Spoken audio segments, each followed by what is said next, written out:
अपनी एक कसाई था सदना। वह बहुत ईमानदार था। वो भगवान के नाम कीर्तन में मस्त रहता था। यहाँ तक कि मांस को काटते बेचते हुए भी वह भगवान नाम गुनगुनाता रहता था। एक दिन वह अपनी ही धुन में कहीं जा रहा था कि उसके पैर से कोई पत्थर टकराया। वह रुक गया। उसने देखा एक काले रंग के गोल पत्थर से उसका पैर टकरा गया है। उसने वह पत्थर उठा लिया व जेब में रख लिया, यह सोचकर कि यह मांस तोलने के काम आएगा। वापस आकर उसने वह पत्थर मांस के वजन को तोलने के काम में लगाया। कुछ ही दिनों में उसने समझ लिया कि यह पत्थर कोई साधारण नहीं है। जितना वजन उसको तोलना होता, पत्थर उतने वजन का ही हो जाता है। धीरे धीरे यह बात फैलने लगी कि सदना कसाई के पास वजन करने वाला पत्थर है।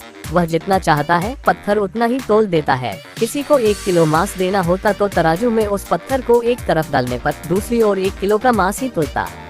अगर किसी को 2 किलो चाहिए हो तो वह पत्थर 2 किलो के भार जितना भारी हो जाता। इस चमत्कार के कारण उसके यहाँ लोगों की भीड़ जुटने लगी।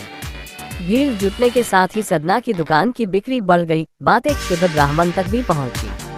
हालांकि वह ऐसी अशुद्ध जगह पर नहीं जाना चाहता थे जहां मांस कटता हो व बिकता हो, किंतु चमत्कारिक पत्थर को देखने की उत्सुकता उसे सदना की दुकान तक खींच लाई। दूर से खड़ा वह सदना कसाई को मीट तोलते देखने लगा। उसने देखा कि कैसे वह पत्थर हर प्रकार के वजन को बराबर तोल रहा था।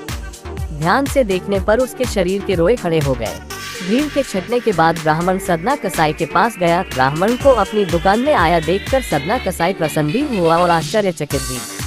बड़ी नम्रता से सदना ने ब्राह्मण को बैठने के लिए स्थान दिया और पूछा कि वह उनकी क्या सेवा कर सकता है। ब्राह्मण बोला, तुम्हारे इस चमत्कारिक पत्थर को देखने के लिए ही मैं तुम्हारी दुकान पर आया हूँ, या यूँ कहे कि ये चमत्कारी पत्थर ही मुझे खींचकर तुम्हारी दुकान पर ले आया है।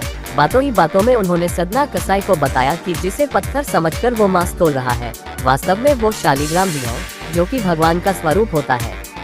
शालिग्राम जी को इस तरह गले कटे मांस के बीच में रखना व उनसे मांस तोलना बहुत बड़ा पाप है। सदना बड़ी ही सरल प्रकृति का भक्त था। ब्राह्मण की बात सुनकर उसे लगा कि अनजाने में मैं तो बहुत पाप कर रहा हूँ। अनुनय विनय करके सदना ने वह शालिग्राम उन ब्राह्मण को दे दिया और कहा कि आप तो ब्राह्मण हैं, अतः आप ही इनकी सेवा परिचर्या करके इन्हें प्रसन्न करें।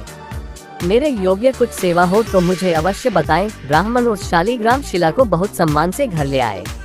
घर आकर उन्होंने श्री शालिग्राम को स्नान करवाया, पंचामृत से अभिषेक किया व पूजा अर्चना आरंभ कर दी। कुछ दिन ही बीते थे कि उन ब्राह्मण के स्वप्न में श्री शालिग्राम जी आए व कहा, हे ब्राह्मण, मैं तुम्हारी सेवाओं से प्रसन्न हूँ, किंतु तुम मुझे उसी कसाई के पास छोड़ आओ। स्वप्न में ही ब्राह्मण ने कारण पूछा तो उत्तर मिला कि तुम मेरी अर्चना पूजा करते हो, मुझे अच्छा लगता है, परंतु जो भक्त मेरे नाम का गुणगान कीर्तन करते रहते हैं उनको मैं अपने आप को भी बेच देता हूँ।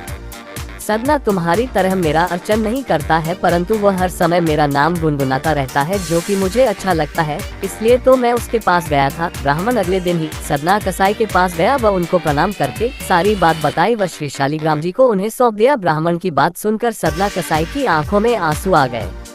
मन ही मन उन्होंने मांस बेचने खरीदने के कार्य को तिलांजलि देने की सोची और निश्चय किया कि यदि मेरे ठाकुर को कीर्तन पसंद है तो मैं अधिक से अधिक समय नाम कीर्तन ही करूँगा।